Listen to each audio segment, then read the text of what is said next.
So when you're in GTA Online, you hit the first thing that's going to come across is how to create your character and what the look of your character is going to be. So you can spend some time with this because once you make your character, that's the character you're going to have forever.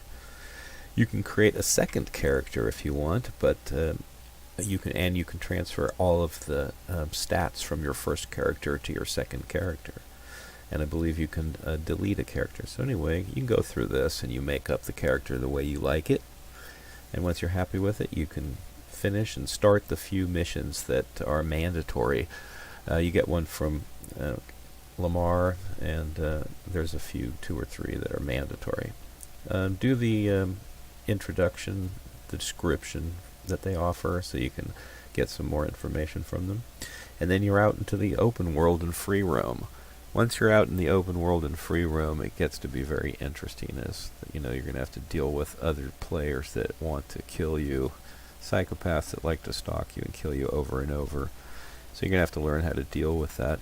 Otherwise, it can be done in a co-op manner where you're playing with other players to accomplish missions, or you can go player versus player. So I hope this has helped a little bit.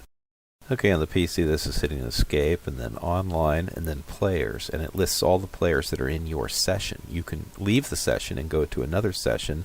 You can click on the players and send them a friend invite, or you can ask them to be kicked from the server for hacking. And over here you can see what their kill-death ratio is, what each of their statistics are. Stamina, strength comes from punching other people out. Shooting skills are going to increase your reload time, I think, and your damage that you can do and whatnot. So it's helpful to have better shooting skills. So if you get into police shootouts, get your 3-star rating and just end up shooting a lot of police, not blowing them up with C4, sticky bombs, or grenades or anything like that. Just shooting, you'll increase this shooting score. Stealth, creeping around, flying. Okay, the next important thing you're going to want to do is you're going to want to make a character first off, but after you get past that and you do the first couple mandatory missions, you're going to want to get a car. Now you're going to get the opportunity to steal a car and have Simeon pay for all the upgrades. If you're careful and you go look around for cars, you can get what you want off the street, but you can't get any supercars. You won't be allowed to steal a high-end car and keep it for yourself. So you're going to go online here, as I showed. You're going to get your cell phone out and go to travel, and you can go to Benny's, and you're looking at the stats here. The top speed, acceleration, braking, and traction. So these are just a few cars that are available for purchase online. Now you're not going to be able to buy any car off the internet here. You're not going to be able to purchase a car unless you have a garage. So you're going to have to buy an apartment or a garage that'll hold cars. So I'm just showing you some of the cars that you can get, and what you're looking at is the statistics compared to each other. So I'm going to look at the 2-doors. I'm just going to compare all the different 2-doors. So mostly what I'm looking for is speed, acceleration, and traction, because most of the time you're going to be rushing around to get someplace or trying to lose the cops. It's going to be in the city, and it's block-to-block acceleration. If you're on the freeway, top speed might be an issue, but it's not going to really be that big of a deal. And here we're going to see that motorcycles, even though they're extremely fast, when you look at the specifications, top speed and acceleration, it's not any better than the cars. A $35,000 car and a $16,000 motorcycle are pretty even, except the braking is much better on the bike. If you want an exotic car, you got to go to Legendary Sports, and here you can look at the supercars. And here's a $2.5 million car, the Tyrus. And you look at the acceleration and traction and top speed, and they're all better than the $30,000 car, but not that much. So now let's go to the gun store. The gun store looks like this in the regular game, but in the online, only the board to the right has any guns on it.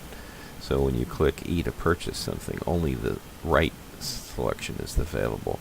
All these guns start to fill in as you do more missions and you advance. So the mini submachine gun is a must-buy because it's what you can use while driving. It pretty much is the same as the regular campaign. If you're going to be driving the car, you can use a sawed-off shot or a mini shotgun, or the sticky bombs, or the submachine gun, and you need a submachine gun. But the next thing you're going to want to do is get a main shooter, a shooting gun that you're comfortable with. If you're used to something in the main campaign, that's probably a good pick.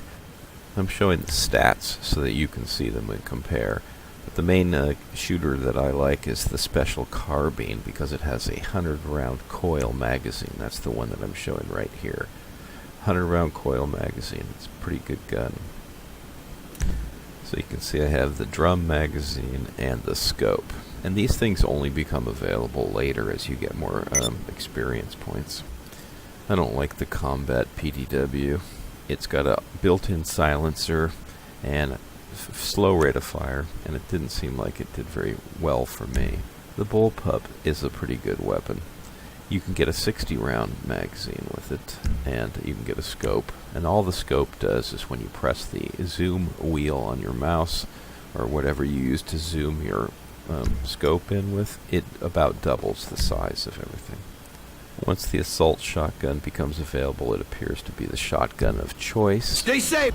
I'm in passive mode here, so I can't bring any guns up, but the advantage to being in passive mode is nobody can come along and kill me while I'm just daydreaming. So this is the Combat PDW. You can tell it's pretty quiet, and nobody's calling the police.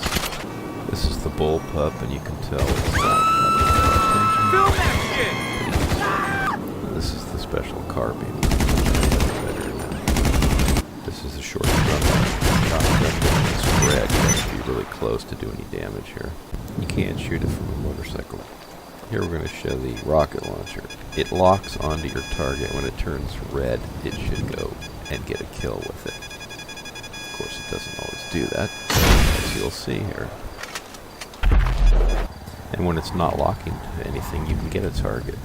But otherwise, you just have to eyeball down the tube and just guess where it's going to go.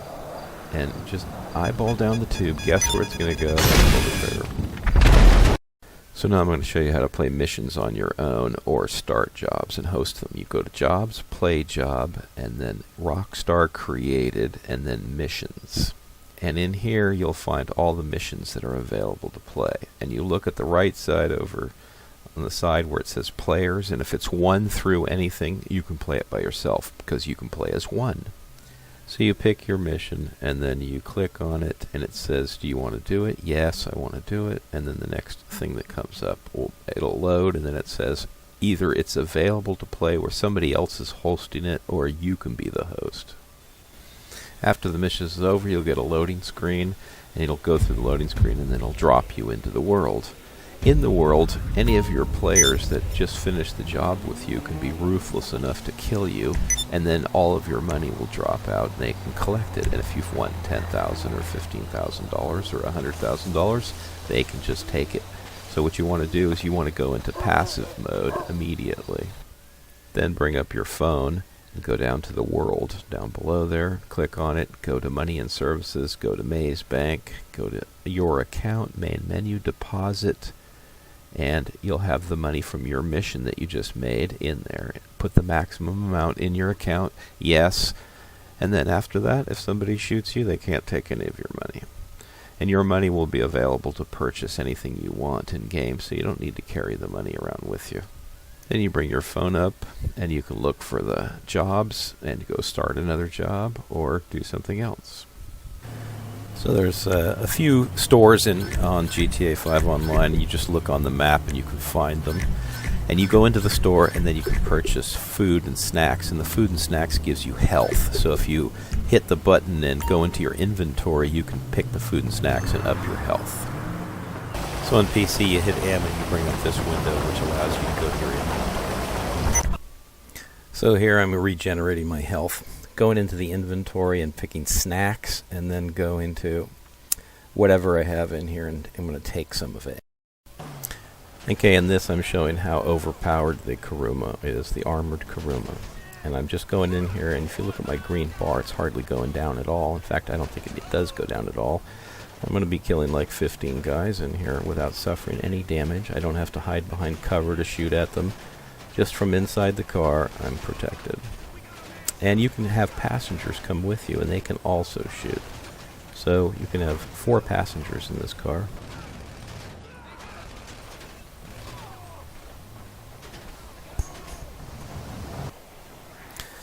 Okay, sometimes they'll spawn you in the middle of nowhere, and you don't know why. Why are you spawning up on Mount Chiliad, where it's going to take 5 minutes to go anywhere?